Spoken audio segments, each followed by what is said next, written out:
every one of them is saying, yes, this work is important. Yes, this work is valuable, but my body is taking the brunt of this. My body cannot sustain this. And for those who are doing 20, 25, 30 years, and then they're retiring, they are finding the necessity to go, man, I need to heal. So I need to take 5 years to heal from this toxic relationship.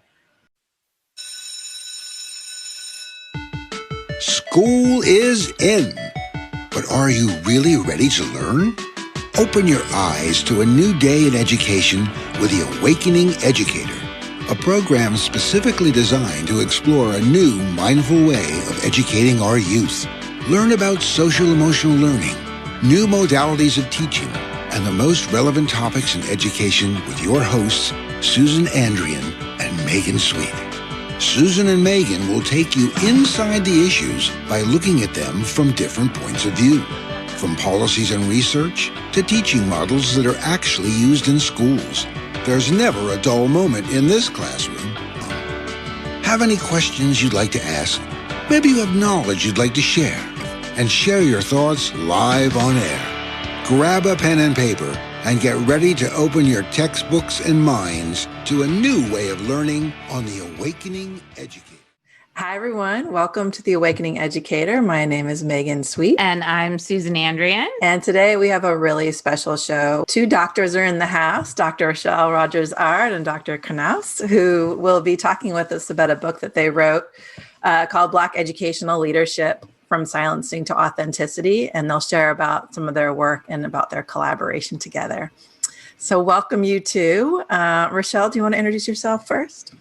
Yeah, thanks so much. So I'm Rachelle Rogers-Ard, and super excited to be back on The Awakening Educator to share with you, Megan and Susan, and really excited to bring our own unique take on what does it mean to be an authentic leader, specifically within spaces that are not designed for authentic leadership, right? So normally I know folks run down a litany of all the stuff that they've done. I feel like that's why we Google.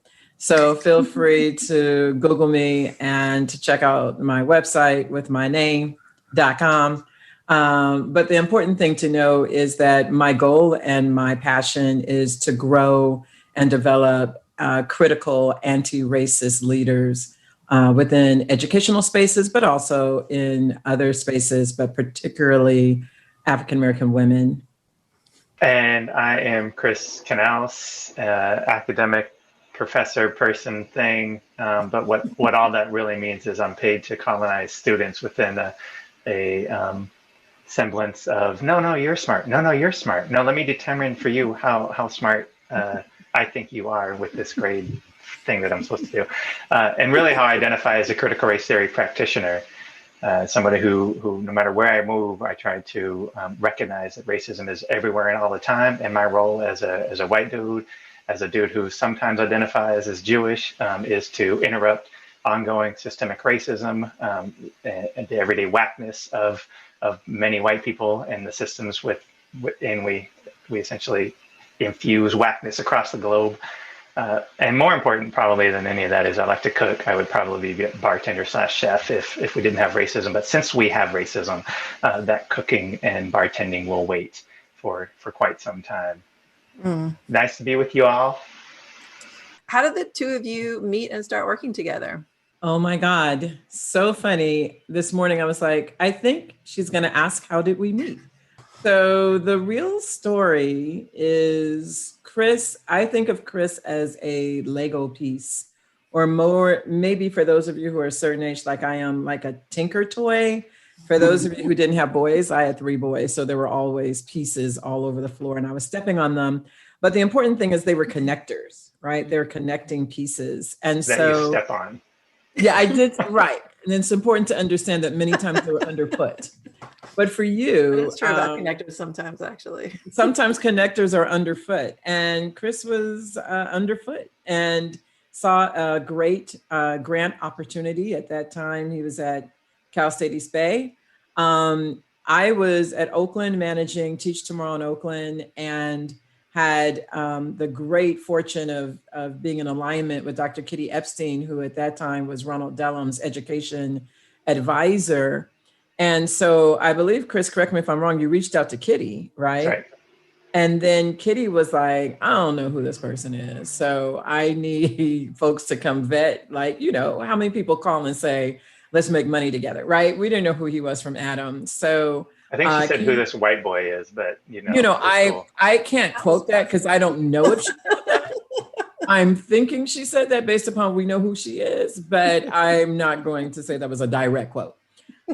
So she invited me and she invited Kimberly Mayfield to come to this meeting, and we're in the mayor's office, at 14th and Clay. And Chris comes in and it was like, I'm all about critical race theory. I'm all about this. And here's an opportunity and let's go for it. And my experience with folks when they brought in opportunities is usually they want to like seriously rate the folks of color for their work, for their, for all the beneficial things that they bring to this work. But Chris was like, no, like, I just want to see good people get the work done. And so, of course, after meeting, there were 2 meetings after meeting, right? Which is what happens after church. So Kim and Kitty pulled me aside and they're like, find out who this person is, right? And that at that time, they may have said white boy. Find out who this person is, because I don't know, right? And then I met with Chris and we talked for what had to have been like another hour. And there was just a real good sense of who he was as a person, but it was still like, he's a white boy, so let's see what happens. And he was good as his word, right? And we wrote the grant, and he was overly generous in the way in which he moved, and TTO got the grant, and we started working together from there. And that was at least 14 years ago, right? Like it was a while ago. 2008. Well, I'll put a timing on it because I was pregnant with Malcolm at the time. And that was when my official stalking of you began. So Chris, I'm glad you were there. But I clocked Rachelle at a grad school in grad school because she came and spoke. Ben was an infant. So just to put it all in perspective. And I was like, well, this woman I need to follow. And then I found myself at that same table in the mayor's room. That's right. And I was pregnant with Malcolm, and that's when it became official. Because I got my hooks in a little bit and was able to. I haven't let you go. So that was a powerful roundtable and opportunity. So that's. And cool. Is Malcolm 12? Malcolm's 12. Yeah. 2008. I was pregnant with Malcolm, so that all works. He'll be 13. Yeah, that was amazing. That's how I connected again with Megan, and that's how I connected with Chris. So I'm curious about this connector, because it's, to me, it's the thing that's so essential in this work is really being able to identify the people who are all about the work, who are all about the kids, who are really able to dig down and do the hard work and connect them with other people who are all about the work and all about the kids. And we weave together movements that do real change. And I heard you say it, Rachelle, multiple times, connector. And I'm wondering if you could talk a little bit more about that. Yeah, I think I'm going to lob to Chris because I will say that there's a lot of distrust in, I was going to say in my community, but just for me, when approached by white folks. So I hear you, Susan, and also I have experienced where white folks are like, let me connect you with this well-meaning person, but it is super self-serving. And, there's the interest convergence that is negative for me. Yeah. Right? So, but I haven't experienced that with Chris, right? So I'm just going to lob that to you, Chris. I think of connecting as it's two different. I have 2 answers to that. So first is my theoretical answer, and then the second is what that actually means in practice. And I feel like that my theory answer is, as a white dude operating within systems that are trying to make me have a segregated reality where I only kick it with white people, I only live in white spaces, I only move in white spaces. That I've never lived like that. I grew up around predominantly folks of color. I was raised partially by folks of color who saw me as a poor white dude living in some violence and were like, this dude needs some actual male influence and probably man of color influence to silence his craziness right now, but also give him some like hardcore healing space. And so I kind of saw connecting as a thing growing up as like, what if I do what I'm supposed to do, I just hang out with I'll say some of my siblings, and I will say most of the white people that I knew growing up, they live in self-segregated white bubbles in spaces that there's a whole bunch of brown people around them. And I knew that being an academic, I'm in spaces that intend to be entirely white with the token here or there, right? And so if I'm not interrupting that as daily practice, then I'm essentially living what white people are supposed to do, which is just like be acquiescent to all this racism and just like have a token. Make sure that the one person of color or two or three or four are silenced positionally so that you can just continue to do the whiteness that we're supposed to do. So I see connecting as kind of interrupting some of that and bringing folks, not just bringing folks to tables that are exclusive, but being like, fuck that table. That's actually not the table. That's the table of whiteness. And if you want to be at the table of whiteness and try to interrupt that, you go on ahead. I feel like we can actually do better work, not at that table, in other tables, in other spaces and places where we actually get to set the agenda and make the food. So that's the theoretical part. The connecting part is that I've actually come to, and I would say because in part working with Rachelle and seeing in partnership with other people with us, seeing who just can't really kick it, who cannot hang, who is all about ultimately themselves. And at some point, they're just going to put that on the table and try to steal the work, right? And steal the table, literally, and be like, no, I'm going to bring this table back to the university or back to a district or back to my white people. And I'm like, wait, right? So I've kind of developed almost like a hierarchy of connecting where it, like literally, like if I send you an email and connect two people, I'm not invested. If I send you a text and connect the two of you, I'm lightly more invested than I am because at least I have your number, right? So, but if I actually try to connect people in person multiple times, I'm invested in y'all meeting. And I feel like for me, there's a practical level of like trusting people and enacting that trust of like, let me actually bring this person to a table. And so now I'm to a kitchen table so that we can break bread. And if we haven't done that, I'm not really connecting you. I'm lightly connecting you, meaning you might be some use out of you, but I don't have that trust that Rachelle is talking about yet.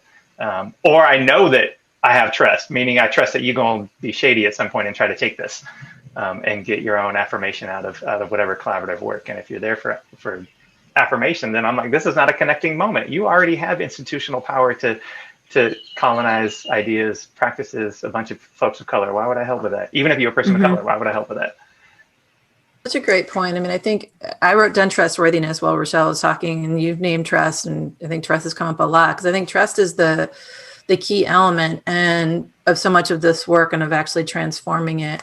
And some of it is like being what I heard from you, Chris, is like actually just following through on your word and also holding yourself accountable. And like, I like that internal checklist, like, well, am I really doing the work or am I really trusting? Like if it's an email, I'm probably not like actually like stretching myself. But if I'm like having you at my kitchen table, I'm really making an intentional effort, but also I'm imagining those emails and the phone call to the kitchen table are also met by people showing that they're trustworthy at each of those places. So you're checking in on them as well.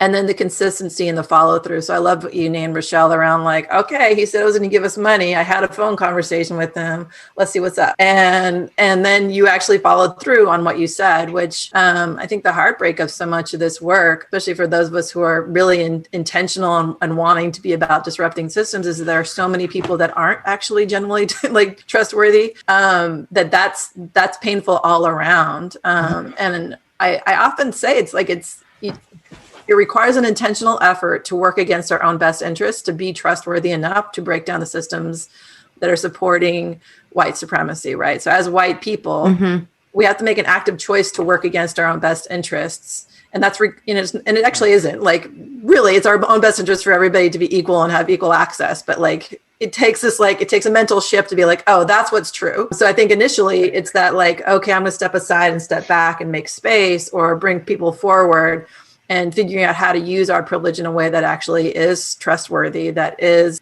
helping to elevate and bring and create more opportunity. And for me, I'm just so impatient about it because like we do not have time to waste. And for me, that becomes really frustrating because, you know, like when we can't actually get forward on the work because you have somebody in there showing up and, you know, whatever their identity is, they've shown that they're not trustworthy. For me, I just have like these legions of kids in my mind and I'm just like, that's who I'm sitting with. And so that's my accountability factor is like, how many kids are being impacted by this moment? How many opportunities are we losing or promoting in this moment in what we're doing? And when I get afraid, which I do a lot, because I think, at least for me, it can still feel scary and challenging to step forward and be an ally as much as I have been working at it for a long time. I still have that moment of discomfort on occasion, and mostly because I want to say it and do it the right way. I don't want to make a mistake. I don't want to be an ally in a way or think I'm being an ally, but actually do things that are actually causing harm. You know, I'm not really afraid of stepping forward and calling people out on white supremacy. That was not my issue, but actually how can I be an ally and how can I demonstrate trust? And what if I said something the wrong way and I'm breaking that trust down now just through my words and actions, which is complicated. So you two started out with this grant. You showed Chris that you were trustworthy and brought this grant forward to Rachelle. It could have ended there, but you guys have continued to work together and grow. And I'm just wondering how that continued to build after that. Yeah, I mean, I think relationships move at the speed of trust. And I am in no way saying Chris was the white savior that came in and, and put his cape on and did right. What Chris did is he said, here's this opportunity. I think this is a great way for us to collaborate. We wrote the grant together with a lot of help from a lot of other people that we thought were dope, right? Including Kitty and Kim. And there was another elder at Cal State East Bay, whose name I can't remember, who did some work on that first grant as well.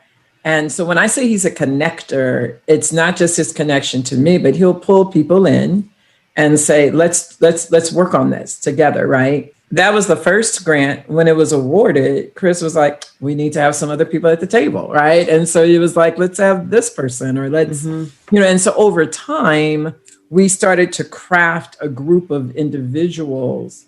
Now, let's be clear. I really wasn't bringing a lot of people to the table, right? Because I have this trust where I'm like, they're all whack. But Chris was like, no, like, let's see what it would take to work with these people. And some worked and some didn't. Just to be absolutely transparent, right? And then he and I would go, whew, that person didn't work. We probably can't do work with them because they're whack, right? But so over time, we would continue to bring people. What I appreciate is that Chris has pushed me on being a little more open to collaboration. It has been my experience working in education and like collaboration wasn't something that was fostered, often taken, or you didn't get any credit for it. Like you do all the work and then this other person is like, look at what I did. So I didn't really see that demonstrated until I started to work with Chris, where we were like, there were numerous other projects. Cause you know how when you write a federal grant, you're traveling, you're going to these different spaces, you're seeing a lot of people and you have opportunities to really bring people in. And that was foreign for me. And so I was just following the lead where Chris was like, I think we should meet some people. In fact, we met a really great person at a conference, right? One of our that we started rocking with for like 10 years, right? It wasn't until recently that relationship fell off. But that happened just going to a conference and seeing somebody that was dope. And what I like about Chris is he'll be like, I heard her presentation. I think she's dope. Let's go reach out to her and have some coffee or something. And I was like, I don't want to meet nobody. And he was like, no, she was like, really? Right. And so then from that relationship, when I say connector, I really, really mean in the greatest sense, where Chris will see this, he sees something else way over here. And it's like, let's bring these two people together, even if he's not really in it. Right. We just kept doing that. And then Chris was like, I think you should teach. And I was like, oh, so literally, I was like, oh, one more thing to do. And so then we taught together at Cal State East Bay. We did another grant for the program. And that one pretty much you and I wrote. I feel like we taught together at some other places. Yeah, something like that. I mean, I feel like what shifted was at some point we just we just basically didn't let more than like a couple of weeks go by without connecting. And initially, I think that was around Teach Tomorrow in Oakland. Doing, I think, the work nationally, we started traveling around the country trying to look at programs that were saying they were diversifying the teacher workforce, but they either kind of weren't, or they were doing it without any care whatsoever about, like, are these anti-racist teachers of color, or are they just whack people of color that are just people of color and they're teachers and so they're bodies? We kind of grew together, critical lens of like, oh, these folks sound this isn't really the thing that we thought it was. But seeing that together, I feel like helped also, because I would see things, she would see things, we would always debrief.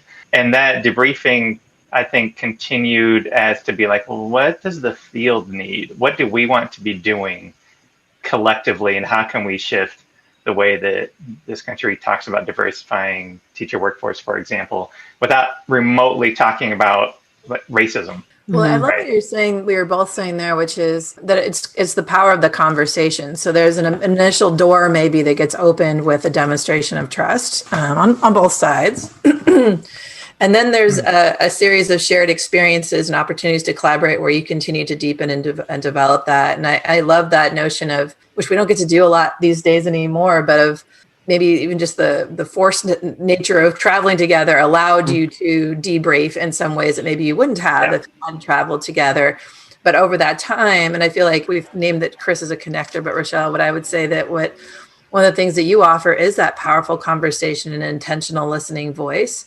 And I think you're a connector too in different ways, but you're really a synthesizer. So I watch you a lot taking information and synthesizing it in really powerful ways so that you can take something from a conversation and you bring it forward in a really powerful way. So I can imagine that the two of you together, that's a neat combination. And you can also hear the genuine affection for each other, that you started with this professional, well, I'm not really sure and we'll see, and I'm gonna be tempered in my we'll see, and then over time developed an actual genuine friendship, in addition to you're all about the work and you're about your word. And so not only are you being a connector, I trust that you care about me. I'm going to take us to break, Susan.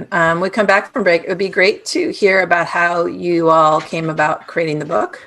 And a little bit of that process, like what the idea was behind it and some of the learnings that you had there. So Sounds good. I love supporting educators to find their inner voice and match all those school smarts with their innate instincts about what works best for students. It all starts with doing what I call self-work, dedicating time and attention to building a relationship with ourselves. We do this in a course I call the Beliefs Lab.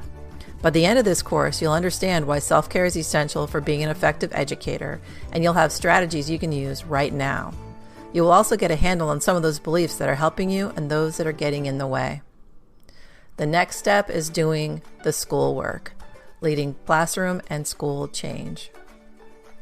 In the course I call The Cycle, you will learn a process for realizing goals for yourself and for your educational context simultaneously. You will also have deeper insights and strategies for putting your plans into action. Want more support as you engage in this self-work and schoolwork? I've got you covered. My personalized coaching and consulting services are designed to meet you in your school right where you are and support you to clarify your vision for the future. Want to know even more about what I do? My book is a great place to start. An Educator's Guide for Using Your 3 Eyes details the self-work and schoolwork that I described above and talks about concrete ways that you can start to feel better right now.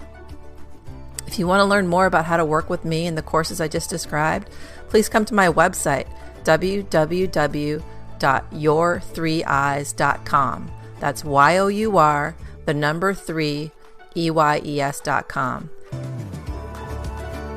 Welcome back, everyone.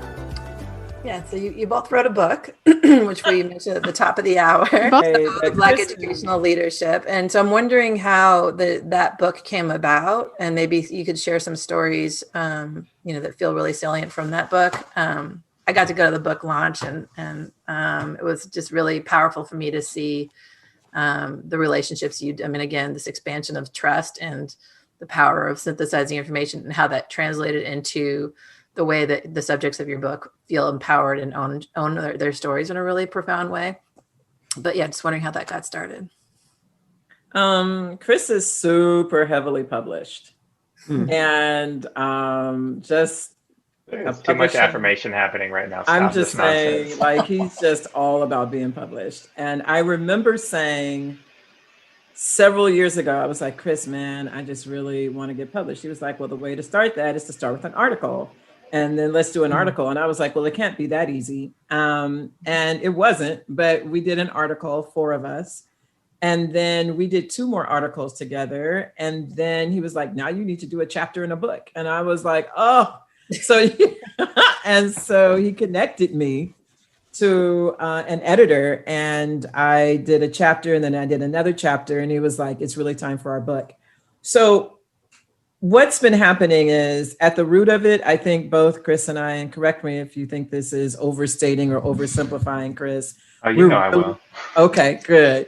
We're really dope educators, like at the crux of it. No matter what else I do, I gain so much joy from teaching. And I watched Chris teach. So over time, we started having these courses that we were working in conjunction with. And at UW-T, Chris, your program, because you're the director of the doc program there, when you first brought me in, and he was making like these connections that everybody should be doing in their programs, but like the courses just fit together so beautifully. So he'd be like, let me know what you're doing in this course, because I'm gonna follow up with it in this course, you know? And so through that, we started to have this group of educators with whom we've been teaching, and who got their, you know, credentials or their admin credentials or their master's degrees, and many of whom have gotten their doctorate. And many of them are leaders. And we started talking to them just like unofficially, just having conversations. And Chris and I started talking, and we were like, these leaders are experiencing some very similar things. And so we pulled together a group, and we were like, let's just have some breakfast and let's just talk. And after that first meeting, Chris looked at me and was like, this is the book. And I was like, oh my God. So literally just really authentically having conversation. And I need you to know this conversation with, you know, several Black leaders who invited us in to hear the conversations that are usually held behind closed doors. Right. And we really tried to honor that space. And their rawness, their ability to really like open up and share some of the things that you don't normally hear principals say, I thought was key. I think the food was key. I mean, I'm kind of joking, but I'm right. Like catered, throwdown. Folks already knew Rachelle and I.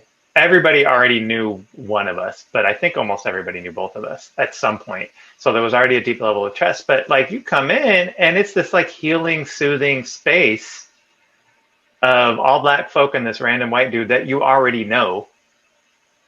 And there is like serious throwdown food. So folks are like, oh, damn, whoa, I got to get seconds. There's fresh fruit. You got pineapple up in here in addition to, right? Like, I mean, it was a throwdown. Because right? it's 9 in the morning, right? So I had to say there was some healthy food how are we getting people to come at 9 on a Saturday, right? To come and have this conversation with us. You got to feed them.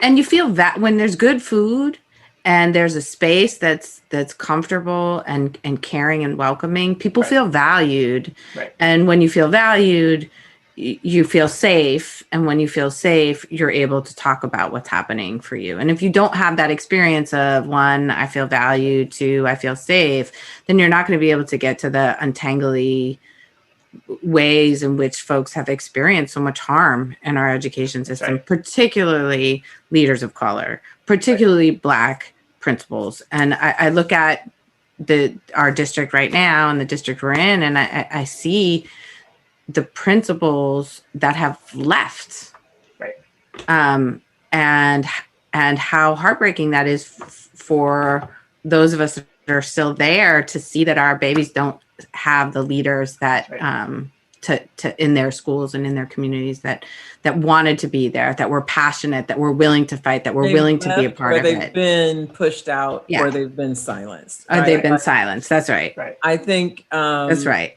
we leave oppressive situations, right? Yeah. And so, yeah. That's I right. mean, That's an important distinction, and I really appreciate you bringing that because it's really important distinction. And I would say one of the book became about how do we like hold space, Yes. and validate responses to that toxicity, right? Mm-hmm. Versus what everybody was kind of saying is like not only can I not say this anywhere, if I even hint that I think that this is a toxic space and I'm being targeted, my students are being targeted, my families are being targeted, right? If I even hinted that, I have to deal with a whole nother level of conversations with, really come back to the term earlier, with a whole bunch of allies who are harming everybody around me with their good intentions in this conversation, right? So at some point, like the book project became almost irrelevant, and it was how do we create a space of healing, essentially, and foster healing, like essentially help remind them of what they're saying. And to what Susan said, it's like there's actually a conscious decision to leave, but we often frame that as I'm just leaving. Mm-hmm. Right. And we do that because it's like, well, I'm not really feeling right now because I've had to shut down so much of who I am at work. I'm so far removed myself from feeling this. My body is reminding me. Mm-hmm. Right. And so to like normalize that being a person of color, being Black in particular, and then being Black in a leadership role in a colonial, like hyper anti-Black school system, like that is not an okay thing to be at. Right. And so, props to all the folks who are doing it, but that's not a sustainable, healthy thing for a human to do. And one of the things that we suggest in our text is it's not sustainable. Mm-hmm. And I was like, Chris, this is going to, like, folks are not going to be able to, like, they're going to drag us for this. But you'll notice I said that and then I left. I mean, the reality is, right? Mm-hmm.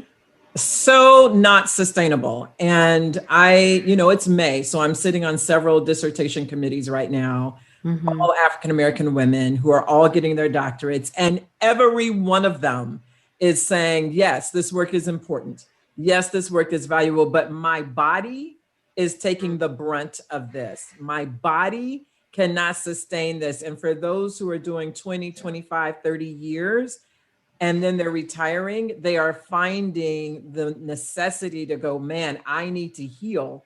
So I need to take 5 years to heal from this toxic relationship. So if you look at it like anything else that's like a really bad relationship, do you want to invest, 20, 30 years in something that's really, really bad for you?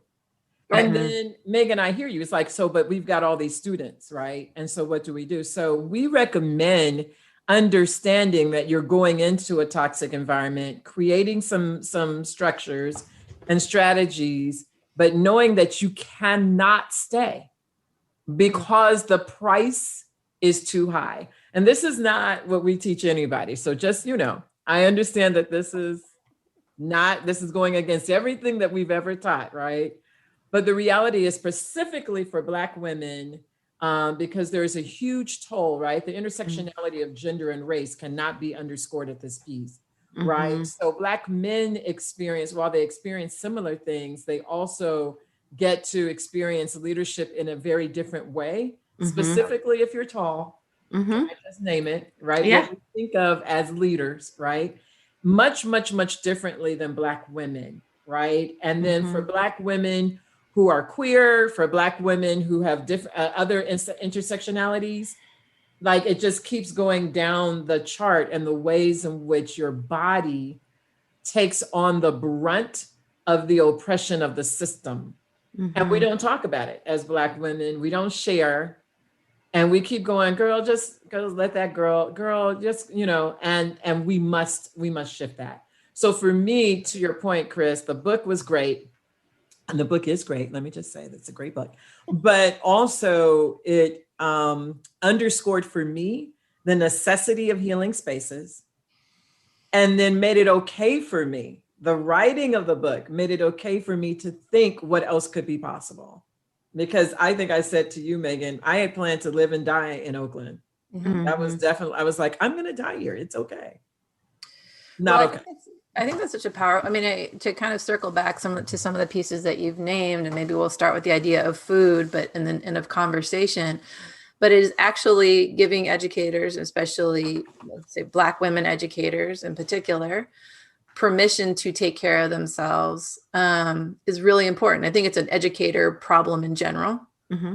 I talk a lot about that too. Like, actually, you have permission to take care of yourself. And even more than that, you are required to, because if you really think you're going to come and be in service of students and families, you're not doing anyone any favors, especially not the children that are in my mind, when you're showing up depleted, when you're then saying and doing things that are totally inappropriate in class. I focus more on white women educators because I am one, and that's an area that I feel like I have some expertise in around like, right, you think you're showing up, you think you're being a savior, whatever it is that we put in our minds as white women as we step into this work. And then because we're not doing our own self-work and we're not taking care of ourselves, then that's all bleeding out onto our kids in ways that are really inappropriate and harmful, and not even just harmful in the moment, but like changing trajectory of children's lives in the future, self-concept kind of harmful. So I think valuing and nurturing folks and giving them that space. And that's something, Rachelle, that you do a lot. And it's something that I've benefited from, and I've seen you do it masterfully. So I think being a strong facilitator is a really powerful skill, but also being able to name truths in a way that feel true, but not terrifying to say out loud, giving folks the permission to be able to say their truths and know that the world's not going to actually fall apart when that happens, which it often feels like it will. Like it's, I think often we take it on our bodies because it feels too scary to put that out loud and to say it. So creating that space for folks to say their truths. And when you say it and then you get validated by someone else, you don't feel so crazy because it all lives inside of us. And there's so many narratives that we're trying to like work against or work through, and archetypes and, what we're allowed to say or not allowed to say, or how people are going to see us based on these societal norms that are really messed up in general. So creating that space and then validating folks' point of view, and then allowing them to be nurtured and find a space to nurture themselves, I think is incredibly powerful and really important. And I'll say, like, I think I was I was super jealous when during the book launch, because I was like, oh, this is such a cool group of people, and the love that was clearly there. I had such a big FOMO moment. I just wanted to, I wanted in on, and I knew it wasn't my place, but I wanted in on. I think you're in. That were there. I got to manage the time and didn't do it well, but that's okay. That was my role. But just the connection that was there and the love that was on that call. And again, that sense of, and you all just named it, but of like knowing and owning our stories unapologetically, that I think you all gave to or helped to bring out of the folks that you worked with, is a really powerful point. This notion of giving educators permission is something that I've been grappling with for a moment. Because so my experience, I can only use an I statement. My experience is that we prefer to be martyrs, right? That as educators, we prefer to say, so something that I used to hear all the time, I have 4 months of sick leave. What? You've got 4 months? I've got 6 months of sick leave. What? I have 7 months, right? We would start to, as a badge of honor, share how much sick leave we had. And finally, I started to think, that's not something that we should be sharing. Not only is it illegal, but also that means you're not taking your sick leave, right? And so I would ask people, what are you saving it for? Well, if I leave the district, which, folks weren't leaving, but if I leave the district, I want to be able to get a payout. Yeah, but you're going to be taxed on your payout. And really those days are there so you can take care of yourself. And what it brought up for me was just this notion of, what does it mean to give all that we can give as educators to the children who need us, right? And particularly for the folks that we were educating, Chris, you and I are often educating folks who are at our neediest schools, at our schools where children are furthest from opportunity. Mm-hmm. And so because of the great need, we almost we dog out people who leave at 3:30. Oh, Yeah. Oh my God. So you're a principal and you left to go home? Like, what is wrong with you, right? And I remember when my former superintendent left to go to her daughter's dance recital, and she was dragged, so she had time to go to a dance recital for her daughter, but she didn't have, and I was like, damn, can she be a mama for a minute? Like, it was, right? So what we absolutely have to do is reframe, right? What does it mean to be an educator who certainly loves and wants to make shifts and changes, but not at the expense of my own life. Yeah. Not at the expense of my own life. And I am going to be the person who says, I choose myself first.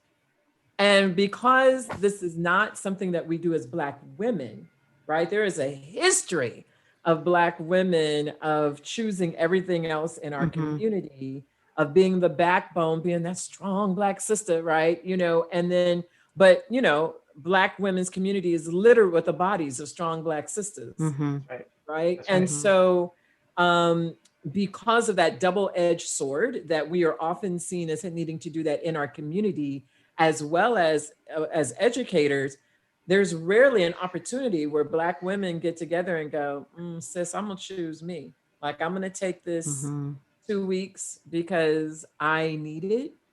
And we wait until we are barely walking. And then we're like, damn, I think I should have done something else. Now I All see in it. service of these children. And I want you to know this huge dichotomy exists, right? Yeah. So for me in writing From Silencing to Authenticity, my authenticity came when I said, I choose me. And that meant not being in those oppressive spaces. That's right. And there were only 2 or 3 people who gave me permission.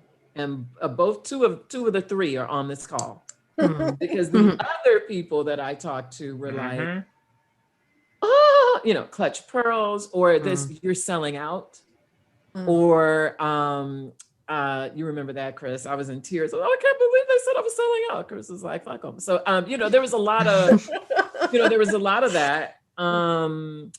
But we don't often get to, we don't get a chance to do that, particularly as Black women. And so in hopes that this book can help lead folks to that. And I don't want it to seem like we're going, all women go quit your jobs. For some people, right, they're going to find those strategies. But I do hope they understand that the healing and the necessity of choosing themselves first is something that particularly Black women just don't get a chance to do. I feel like I went on an emotional roller coaster listening to you in a way, right? So like my first response of we have to leave, I felt this like intense grief for a minute this like intense grief of that we have created a system where the people who care the most and are the right people to be there have to leave for their own health and well-being. And that is the reality of the system that we have and that we're in and that we live in. And there was like this intense emotional moment of grief, like, and then there was the moment of like hope and joy in that you were choosing yourself and going and digging into the healing end of it and really fully embracing that, because that's also really social justice in action. That's that personal healing and choosing ourselves and recognizing that we can't just give everything until we die until we've depleted our body so much, and particularly Black women who have given everything historically up until this moment, and that we keep asking to do that it is an act of social justice to say, no, I have to take care of myself first. I deserve to have joy and health and relationships. My children deserve to have my attention and deserve to have me, not when I'm completely depleted, but when I actually have some energy to give them in their life. And that act of social justice gives me hope at the same time as I was feeling this deep grief of like, the system's so broken that we actually have to leave it to be able to do anything that is going to allow us to reimagine what folks really need. So I don't know, that was my own little emotional journey on it. And I thank you for that piece. And I'm curious about what is the reimagine, because you mentioned now that there's some reimagining that's happening. What is that reimagining, and how do we take that healing joy, that, what is it, the action, the social justice joy that needs to happen in order for us to thrive in education and anywhere? I'm going to jump in before that answer. So we're going to take a commercial break. And when we come back. Hey, listeners, are you enjoying this show? And do you want to hear more? Then please subscribe to our show on your favorite streaming platform.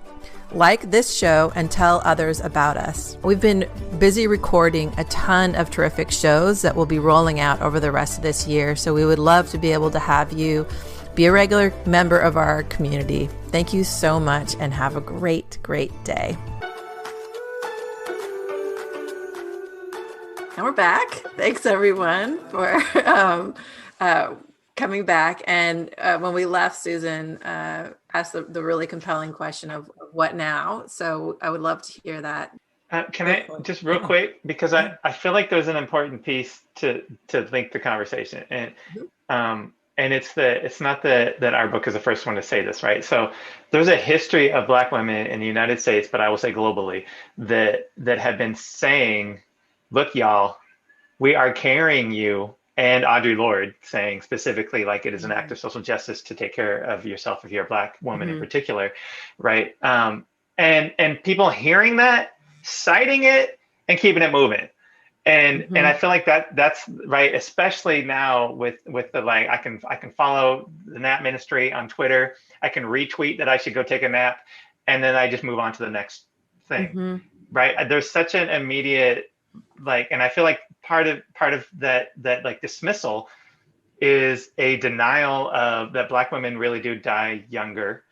So I think about professional Black women in educational spaces, and I think about the context of Black women who have taught me essentially, or who I've learned from. So I think about Audre Lorde, and then June Jordan, and Barbara Christian, and Bebe Clark, folks who are at African American Studies at UC Berkeley, all dying young, all being targeted their entire existence, all talking about being targeted their entire existence.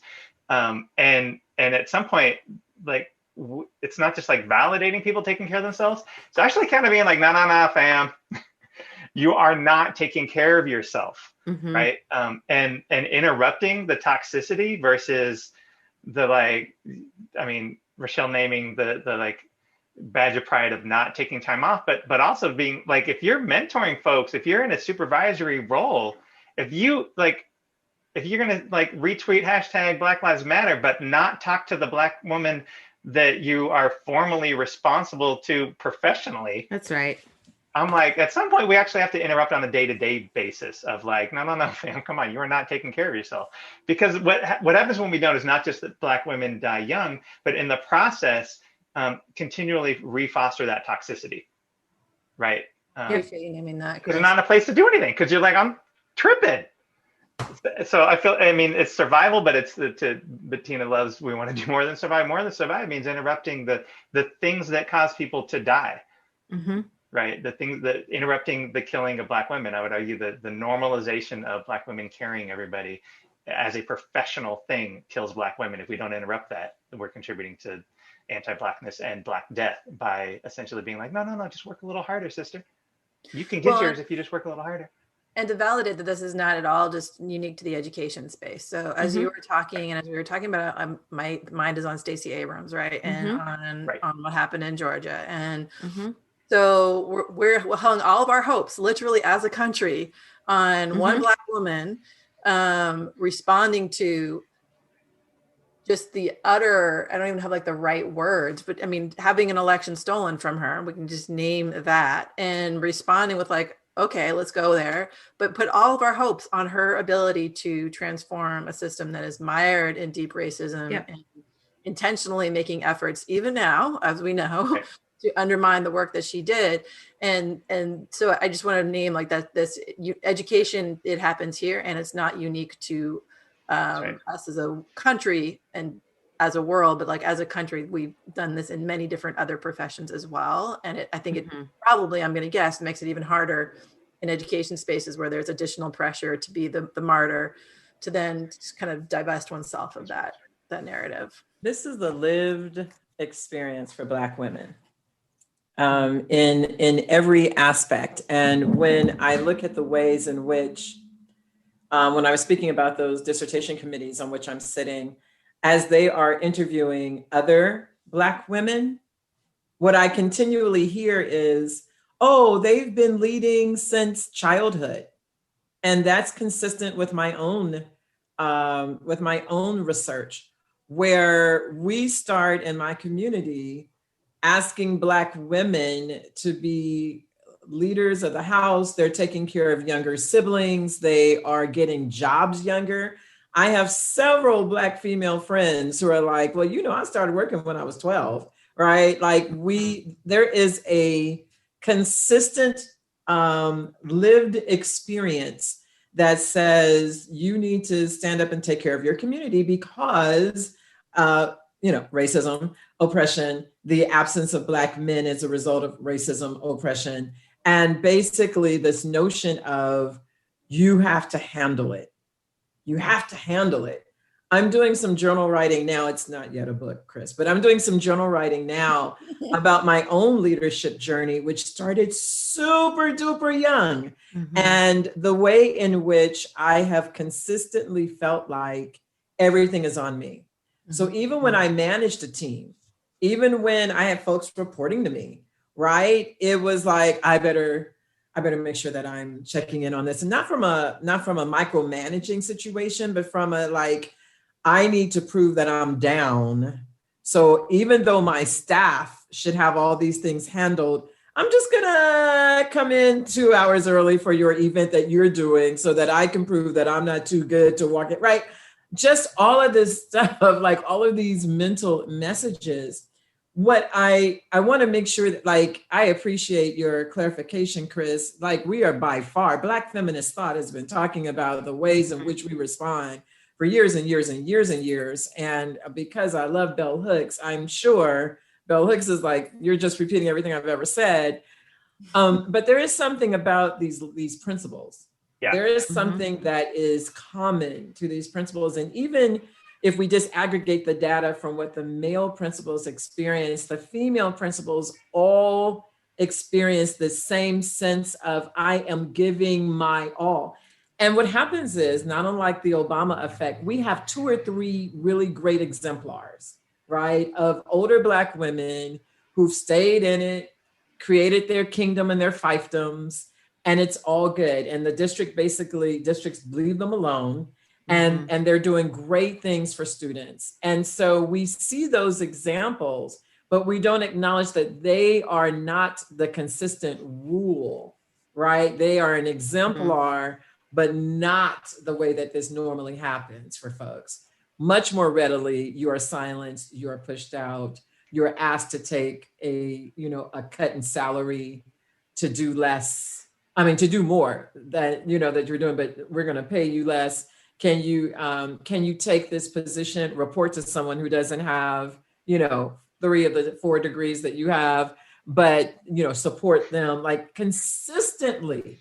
This is what happens to Black women. So our suggestion was, if you're going to be authentic, let's figure out what authenticity is. And we offer a model in the book called the Heart Model that talks about this is what it means to be an authentic leader. But we say that, and then we say, and it might mean that you need to rethink where you do this work. So Susan, before the break, you were like, so what's the hope? What's the joy? For me, I had to find a way to do this work in a way that was not going to be in the same structure that I had done it before. And it's so funny, now that I am out of white oppressive structures, let me be clear, now that I don't work for white oppressive structures, thank you. and I'm able to do a lot more, I'm able to have a lot more flexibility.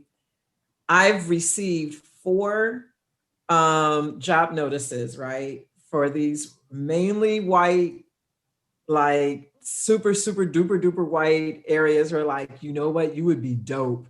Don't you want to come do this? And I was like, why would I put myself back into a system that I've already seen is not healthy? And what happens is for like 10 minutes, I was like, oh, that'd be dope to have that title. Oh, what if I worked for that would be dope. And I had to remind myself, like, at what cost? Right? At what cost would it be dope for me to be back into that thing that's not going to feed me? Yeah, it reminds, I was listening to Resmaa Menakem talk to a woman who had been working in the Metco system in Boston. I'm originally from the Boston area, which is busing, right? And he was talking to her and she said, well, should I be doing this work with white folks? And he said to her, and I remember it so clearly because it sounds, a little bit of what you're saying. He said, you can do it, but you need to charge them at least $500 an hour because you know the toll that it's going to take on your body to hold that work. And it was just a really powerful moment because, and maybe I don't think you should do it at all is what he said to her, but if you're going to do it, you should get paid because you're going to be holding all that toxicity that's going to take a toll on your body and you're not going to be able to sustain it without giving up your body. Yeah, money is not everything. Like, and let me just disclaimer, I'm coming from a place of privilege where I have some.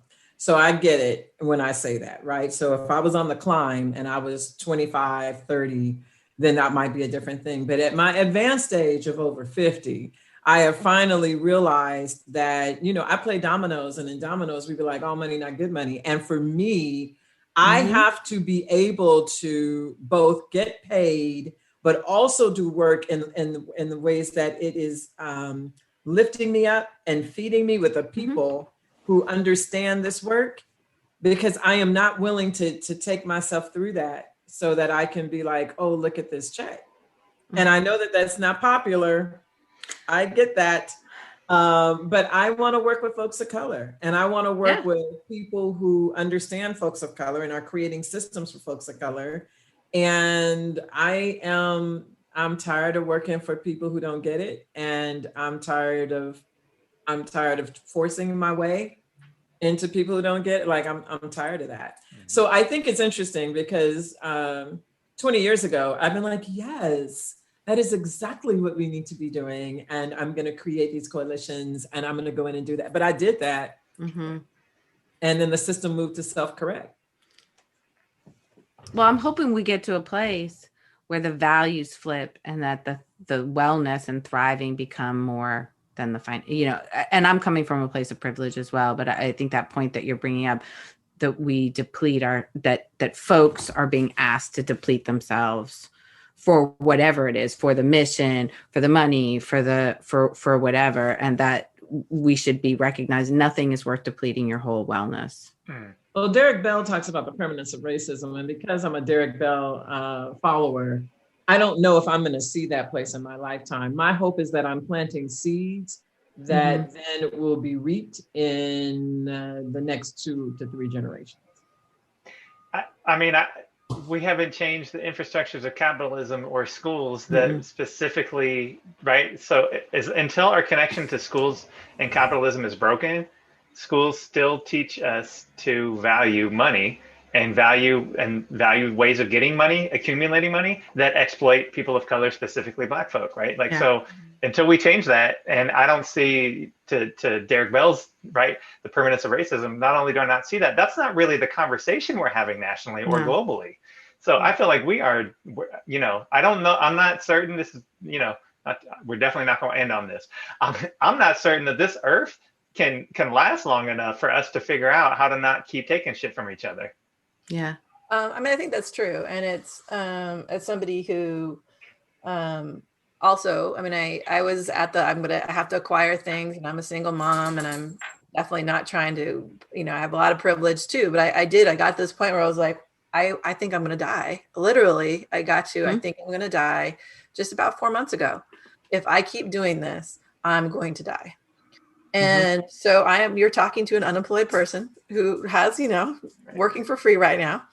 But it got to this point. So I think and it's because our whole system is set up around capitalist norms and norms that aren't supportive of women either. And so you add the isms on there or you add your identities on there and it becomes really oppressive really quickly. The education system must change or we are going to continue to lose and for me, our education system holds the keys to creating a more just and equitable society, in my belief. So that's why I keep hammering my head against it. But I too am at this point where I'm like, well, shoot. So, I think that that's inspiring. I don't want us to end on this note, on that note either, Chris, because what I want to end this on is, we're at time already and I want to talk another 2 hours. So I think it's a lot of who you are and how you show up and create these spaces, but people can actually do this with you soon. So can you tell us about the event that's coming up where if you want to also have these amazing conversations and transformative discussions with these two amazing doctors, can you share a little bit about ways to work with you two? Well, there's a lot of ways to work with us, actually. One way to work with us and to take a training from us is we'll be offering Wokeness Don't Stop Bullets, which is a 3-day training that we should have had a flyer that we could just link for you, but we will get that to you. But that's August 9th, 10th, and 13th. And we do have a flyer with a QR code and you can register and get in there. And basically we'll be having these types of conversations, offering spaces of healing. And it is all about what does it mean to really sustain in the midst of these oppressive systems. The other thing that Chris and I do is we're currently working with a few different school districts to absolutely talk about and help them create anti-racist spaces, particularly for leaders. So I know a lot of times we talk about principles, right? But what I have found is there's very little that we do, if any, type of training for central office leaders. And it is imperative that districts start thinking about how they are training often their most overlooked groups, right? So I want to train and we want to model what does it mean to do effective learning at the leadership level, so for cabinet level. But there's also, leaders in your, financial services department and leaders in your HR department, I imagine. Gosh, right? And then your services department and your custodial departments, who often are overlooked as part of districts and don't receive training, but they're often where you find your largest groups of folks of color and folks who remain in districts. So we are doing that type of work for those school districts as well. So just a quick clarifying, is the training in person or will it be virtual? Oh, it's virtual. It's virtual. Making sure. But everything's virtual now, but it's starting to move back into person. So not for me. We are Team Stay Alive. Yes. But then also just because I really appreciate the fact that we are reaching more people. And so one of the beauties and one of the blessings in the pandemic has been, I've been working with folks across the nation in a way I could not have, if we weren't on Zoom. So we want to have that opportunity for folks as well. Well, and for folks that wonder, can you have a deep and meaningful connection across Zoom? You absolutely can. You absolutely can. And it's, I feel like often just as meaningful and transformative as an in-person connection point. And you're right, you're able to talk to people that you wouldn't normally have that connection to. And for a lot of folks that are probably feeling very isolated or in spaces where they can't talk in front of their local home community, you're creating a lot of, so I want to acknowledge that and thank that as well. Yeah. Plus, it limits awkward side conversations when people are like, "So, as a white person, how are you and Rochelle? How did you actually meet?" So, we open this in a better way to ask that, but we are often asked, I will say by white folk in particular, "How did you meet?" And those are always these side conversations that remote teaching actually stops. So there's a benefit of not the microaggressions stop with online access remotely, but there's a I would say a benefit of awkward, uncomfortable, enforced whiteness just can't interrupt in the same way. Well, there's not to like validate me in the side, like I'm gonna run to the person of color in the break to get validation. Yes. Yeah. Yes. Yes. So often I get from well-meaning, often white women, like I'm looking for, what they're really trying to say through coded language. I want a Black person that I can teach with too, so that they can, and I'm like, I don't know what to tell you. Like, maybe you should learn to talk to Black people. Like, there's a lot of Black people. There's a lot. Talk to somebody. I don't know. Like, I often get that. I don't know if you get the flip of that, Chris. Like, I want to find the well-meaning Black woman to work with too, but I get that from white women. Definitely. That's important. Well, right? people get confused by the authentic relationship, and they want it, but they don't know how to have it. Do they get confused? Because I'm like, okay. We could go deeper into that. Right. We could go deeper into that, but what I'm saying is they don't know how to be an authentic relationship. That's right. So that's what I meant by confused. Not that they're confused by yours. They're like, how did they get? They don't feel it internally themselves, and because they haven't had it as an authentic way, it's always sort of performative.